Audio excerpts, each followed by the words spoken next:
मित्राणि नमो नमः। स्वागतम सर्वेषां। मित्रों, स्वागत है आप सभी का संस्कृत विषय अध्ययन नामक यूट्यूब चैनल पर। तो मित्रों, आज हम जो यूजीसी नेट की परीक्षा 2020 में हुई थी सितंबर माह में, तो उसमें जो संस्कृत का प्रश्न पत्र आया था यूजीसी नेट संस्कृत कोड 25, तो उसके अंतर्गत आज हम जो यह द्वितीय प्रश्न पत्र है, क्षमा करें, द्वितीय प्रश्न पत्र संस्कृत का, उसके कुछ प्रश्नों को हल करेंगे। जो प्रश्न हमारे लिए अति महत्वपूर्ण हैं, जो पिछली परीक्षा में पूछे गए हैं और अगली परीक्षा में भी इनमें से कई प्रश्न पूछे जाते हैं। तो आइए हम कुछ प्रश्नों को आज आप सभी के समक्ष प्रस्तुत कर रहे हैं। तो आप सभी इन प्रश्नों को हल करें और इन प्रश्नों को देख करके इन प्रश्नों के आधार पर अन्य प्रश्नों को भी अपनी परीक्षा के लिए तैयार करें। तो आइए हम प्रथम प्रश्न से आरंभ करते हैं।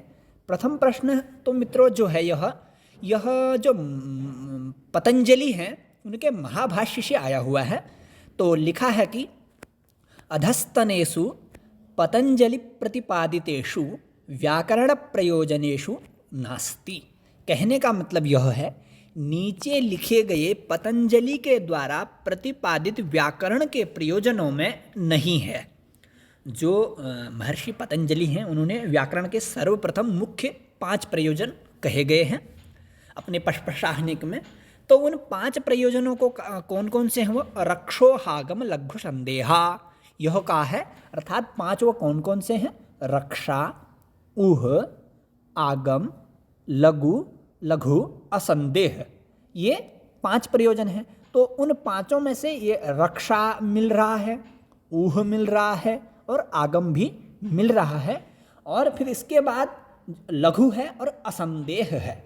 किंतु इन्होंने यहाँ पर असंदेह न करके संदेह करा है, तो इसलिए हमारा जो चौथा ऑप्शन है यहाँ पर, यह चौथा ऑप्शन हमें टिक करना होगा, क्योंकि चौथा ऑप्शन जो है वो व्याकरण के महाभाष्य के 5 प्रयोजनों में नहीं आता है। तो चौथा ऑप्शन इसमें सही होगा। तो इस प्रकार से इस प्रश्न का उत्तर चौथा होगा। तो अब हम आइए दूसरा प्रश्न देखते हैं। तो मित्रों, दूसरा प्रश्न जो है ये वैदिक साहित्य का इतिहास, वैदिक जो हमारा वैदिक लिटरेचर नाम का जो हमारी प्रथम यूनिट है उसमें से पूछा गया है। तो यह जो प्रश्न है ये नासदीय सूक्त लगा हुआ है, ऋग्वेद के 10वें मंडल का 29वां सूक्त, उसमें से यह प्रश्न पूछा गया है। तो लिखा है, मंत्र लिखा है इन्होंने, को अद्धा वेद कैह प्रवोचत कुत अजाता कुतयं विशिष्टि अस्य मंत्रांशस्य को ऋषि काच देवता। अर्थात इस मंत्र का कौन ऋषि है, कौन देवता है, यह हमको बताना है। नीचे ऑप्शन दिए गए हैं, 4 ऑप्शन हैं, तो उनमें से 2 चीज़ें चुननी है हमने, एक ऋषि एक देवता।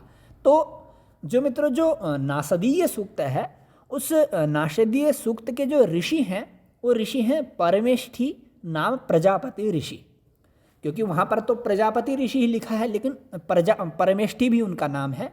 परमेष्ठी नाम प्रजापति ऋषि, यह उस सूक्त के ऋषि हैं, नासदीय सूक्त के।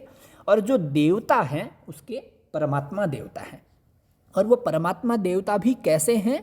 सृष्टि स्थिति प्रलयकर्ता देवता, परमात्मा देवता, ऐसे वह परमात्मा देवता हमारे हैं।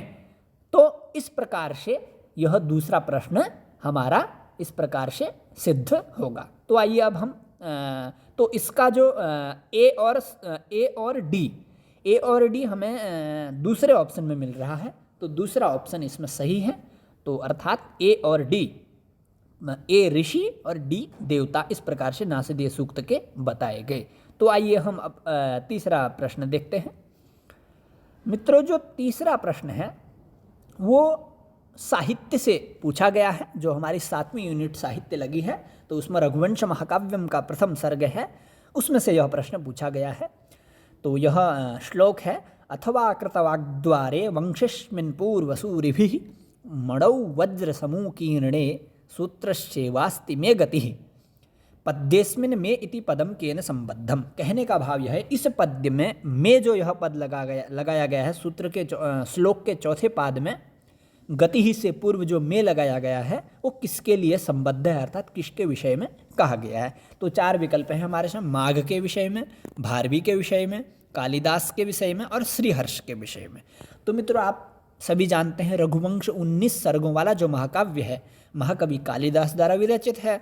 तो उसमें अपने बारे में ही कालिदास प्रथम सर्ग में थोड़ा वर्णन करते हैं, तो उसी क्रम में यह श्लोक भी है। तो मैं यहाँ पर हम अपने विवेक से बता सकते हैं और सत्य भी यही है कि मैं शब्द कालिदास से संबद्ध है, क्योंकि कालिदास के द्वारा ही रघुवंश लिखी गई है। तो इसमें तीसरा विकल्प सही होगा। तो इस प्रकार से हमने तीसरा विकल्प लगाना है।